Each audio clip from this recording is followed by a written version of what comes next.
The New Jersey budget battle is over, at least for now. The battle between Senate President Steve Sweeney and Governor Phil Murphy. The end result? More taxes for everyone in New Jersey. Joining me now, one of the members of the Assembly that was involved directly in the battle over the budget and that potential of a shutdown, Assemblyman Gordon Johnson. Assemblyman, welcome to Chasing News. How are you? Hey, thanks for having me. It was an interesting time. I threw this out on the radio the other day. I think that the battle between the governor and the Senate president, a lot of bluster, a lot of these guys just positioning and posturing. And to me, it seemed like two guys in a fight in the schoolyard, and the taxpayers are the ones that really end up losing. Was it a real fight between them? Because it seems that the governor got everything he wanted. You had three powerful forces working on their priorities for the people of the state of New Jersey. I would not say the people of New Jersey lost. I think they actually won because of the intense negotiation and compromise that came forth out of these intense negotiations for the budget. People of New Jersey, I think, are ahead because of this. How does the state of New Jersey win when you've got $110 billion in future unfunded liabilities? You talk about pension and benefits. You've got a third of the budget going to debt. You've got 25% now that will be going eventually over the next few years to pension and benefits. No reform came out of this budget, just $1.5 billion of new taxes. How as a legislator, do you justify that and say, no, this is a good thing for you to pay more? I think because of what was laid out in this budget, this $37.3 billion budget, the long-term plans are put in place to bring down, or, well, we're not going to eliminate, but bring down that pension liability over years. Those making $5 million or more, giving them a surcharge of I think 10.7%, a rate of 10.7% will help us get towards that. And in your heart, in your mind, do you believe that you're not going to drive more wealthy people out of the state and more small businesses out of the state with that kind of a surcharge? Small businesses are not involved in a surcharge because you have to make $1 million or more. So many small businesses don't make $1 million.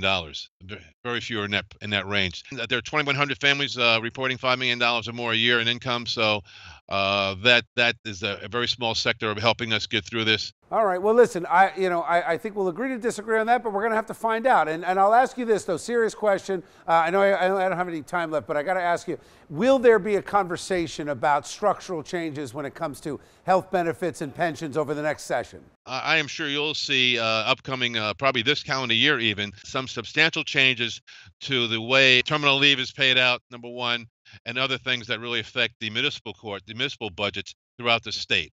So You'll be seeing that. We'll hold you to it. Thank you, Gordon. Good to talk to you. Al, we'll talk 2 years from now and see where we are. Fair enough. Enjoy the rest of your week. I'll make a bet. I'll make a bet with you. I'll bet you a sandwich. You know what? You're on. Let's do it. Let's bet lunch. I'll bet you a sandwich. I eat a lot, though. I got a big appetite, Gordon. We'll give you a big sandwich. Don't worry about it. Fair enough.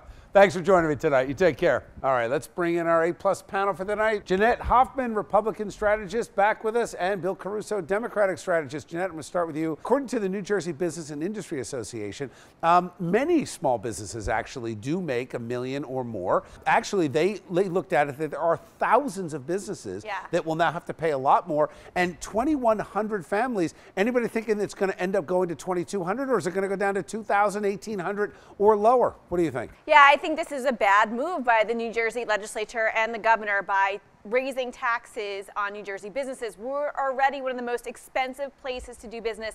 Now we have the highest corporate business tax in the country.